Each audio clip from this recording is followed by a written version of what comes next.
So, some crazy discovery was just found in the pyramids of Giza. Take a look at what's going on. Literally not going to believe what they've just found underneath the khafre, the middle pyramid in Giza. We're not going to believe what they found, not only inside the Great Pyramids, but underneath the Great Pyramids. This discovery is going to change everything that we know about, well, everything. What has just been announced in relation to the pyramids at the Giza plateau and the plateau itself is so incredible and narrative shattering that I have been sitting here for the last hour trying to wrap my head around the implications of what we were just talking. So yes guys, they pretty much just found around a 2-kilometer deep down structure underneath the pyramid. Now this could change history. If this happens to be real, everything that we were taught at school is pretty much wrong, considering that 2 kilometers is nearly impossible to build down without electricity. So what does this imply for the past and everything that we know about it? Pretty much breaking news, because the new findings were announced on the 16th of March at a press conference held by the team who was studying the Great Pyramid of Giza with a non-invasive technology that was first developed by Filippo Bionde and Corrado Malanga, called synthetic aperture radar Doppler tomography. So this was used to explore the internal structure of the Great Pyramid of Giza. And this method leverages the analysis of micro movements typically generated by background seismic activity to achieve a high resolution full 3D tomographic imagery of the pyramid's interior and subsurface components. The recent findings from deploying this technology are nothing short of mind-blowing, because what's been discovered is that there are huge structures coming down from the base of the pyramid deep into the bedrock, in fact over 600 meters deep, which then connects to structures that extend up to 2 kilometers below the surface of the ground. 2 kilometers. So, after this, a lot of theories started rolling in, because this was the first thing that broke about the news. So, people started saying that this could be power plants, or it could be an underground city, or even a spaceship that's literally connected, and one day it's going to be used to let some people out of this earth and go to the other world where they're waiting for us. Internal structures connected to the base of the pyramid and extending deep, deep down. This is what we know so far. Utilizing high-resolution radar images from Capella Space and Umbra, which are 2 private companies that specialize in satellite-based synthetic aperture radar imaging. So let's look up this website real quick and fact check this real quick. Let's see. Okay. Yep. Okay. Yeah, it's legit. They're using star system data to analyze all of this. Okay. So it's pretty legit and it's kind of scary. SAR data. My bad. This has allowed researchers to create a 3D model of the internal structure of the Great Pyramid of Giza. Now, this model has revealed a previously unknown chamber with 5 horizontal levels and a sloping roof, which in of itself is an architectural design unlike any previously documented in the Giza Pyramid. The discovery lies beneath the surface, below ground level. Radar tomography has identified vertical cylindrical structures extending for hundreds of meters beneath the pyramid. There are 8 of these cylindrical wells arranged in 2 parallel rows, descending to an astonishing depth of 648 meters. So there's a lot of speculations going on, and there's a lot of people in the community talking, one of them being Brian Foster. He claims that one of his theories is that pretty much the Egyptians found the pyramids and they added the hieroglyphs. So when you see all these hieroglyphs, they try to rewrite history, because if you can move all the rocks and big, infrastructures to build the pyramids, then your hieroglyphs have to be pretty much super perfect and on point, and that's truly not the scenario here. The hieroglyphs are not perfect, and they don't even match the consistency of someone that could build an infrastructure as big as the pyramids. Take a look. To be able to do the cutting, moving, shaping, and finishing of the box, then they would have had the capability of elegant and eloquent carving of the hieroglyphics, and that's not the case. So clearly what you're looking at is you're looking at a super ancient series of these boxes, and later they were discovered by the dynastic Egyptians in situ, underground here, and the dynastic Egyptians carved the hieroglyphs on the surface. Well, it really, Brian, doesn't require a professional to realize the difference between how sharp the cuts are and the surface is, and how crude the writings are. Because in cases like what we see over here, for example, this is a marking of a primitive tool that could not even create a straight line on the surface. Right.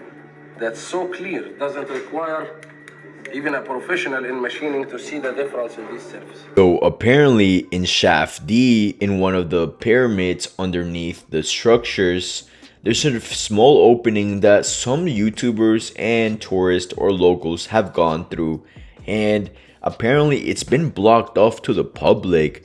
They purposely actually blocked it off, meaning that they eventually knew that there was an infrastructure down underneath the ground, and they purposely blocked it off.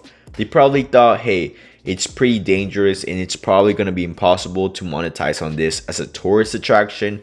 So guess what they did? They blocked it off and never told the public, because if they tell the public, you're going to see people like teenagers or people that will love to explore and find out the truth digging holes underneath the ground.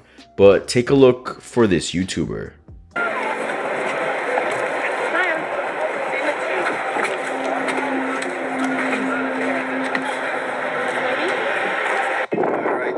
Some more iron staining here on the ground. So there was definitely water in this enclosure at one point.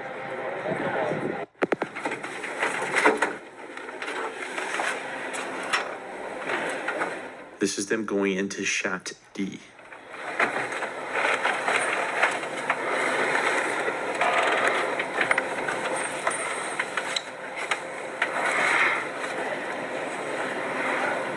What do you see, Adrian?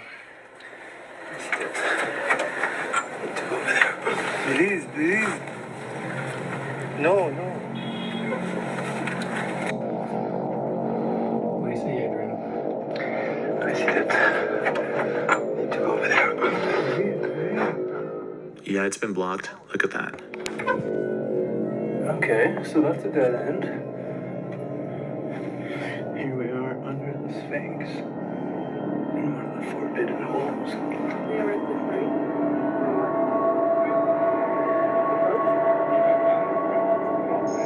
So if this is not breaking your mind already, it's about to get even more and more deep, because guess what? Apparently we've been lied to. What if there was past civilizations where they were actually very advanced and somehow they vanished? Maybe they left Earth, or there was a huge conflict and guess what? They killed themselves off, like for example World War III. If there was a scenario where World War III happened, statistically you can look it up, that if the whole world was nuked and everyone went and nuked each other, there would be no traces in about 200-300 years of us, not even anything left of us. Maybe in space there would be, considering the satellites, but you know what I'm trying to say. So this is a video of the Y-Files pretty much explaining what's going on and how this could potentially be not just a pyramid. Markings at all? The way the pyramid was built and the materials used to build it suggest it had a different purpose. The king and queen's chambers were built with granite that is 85% quartz. The tunnels and passageways are also lined with quartz-rich granite. Pressure was applied to all this granite. It would generate a tremendous amount of electricity, turning the pyramid into a giant power plant. One of the most compelling cases comes from Christopher Dunn. Starts in the subterranean chamber. Below the pyramid are aquifers. As water moves through the underground cavities, sound waves are created. The frequency of these waves resonate with the Earth's natural vibration. As those waves move up through the pyramid, a process is used to magnify focus and convert the sound into for a chemical reaction that created hydrogen. And there's substantial proof of this. There are two interior shafts that lead to the Queen's chamber. The northern shaft has traces of hydrochloric acid. The southern has traces of hydrated zinc chloride. Combining these two chemicals creates a volatile reaction that generates hydrogen. A lot of hydrogen. This hydrogen gas would flow from the Queen's chamber through the horizontal passage and into the Grand Gallery. The Grand Gallery is also made of granite. As the hydrogen gas builds up, the pressure compresses the granite, creating electricity. This electricity also ionizes the air, increasing conductivity. Within the Grand Gallery were 27 or 28 pairs of resonators that would vibrate and emit sound. The hydrogen atoms would organize themselves into waves in sympathy with the sound waves of the gallery. These sound waves further excite the stone, creating even more electricity. So guys, I'm not gonna even lie, this is very exciting if this is even true. And just thinking about the possibilities that in the past there was a super advanced civilization, or who knows, maybe they even were helped by aliens. I'm not trying to put a whole tinfoil hat on here, but there's always possibilities for everything. There's trillions and infinite stars out there in galaxies in the universe. The chances of us being alone are very low, considering the Fermi paradox, but you know what I'm trying to say. Honestly, this is very like breaking news, and it's taking a lot of toll in the community. A lot of people are saying, hey, this is fake news, and a lot of people are loving this. And until this is getting a peer review from other scientists and well-known members in the community, we cannot assure that this is 100% true. For now, we have to keep an open mind, because when things like this break the internet or new discoveries come to rise, a lot of people start by just falsifying these speculations. But it's good to keep a neutral side of things and be open-minded. Honestly, I'm very personally excited, and I really hope this is real, because the possibilities are endless. We are not alone, or there was some mass advanced civilization, and if so, what happened to them? Did they leave this earth, or did they just kill themselves to death in a World War III scenario? So it's crazy to see what's going on, and I really hope you guys are enjoying these videos. I know I switched it up today. We normally do TV shows videos or movie related review videos, Easter eggs, etc., Marvel news and all that stuff. But I wanted to switch it up today and dive into some conspiracy theories. So I really hope you guys are enjoying this, and if you guys are, make sure to leave a comment down below and let me know if you guys want to see a video like this. But as always, I'm MrNova, and I'm out. Peace.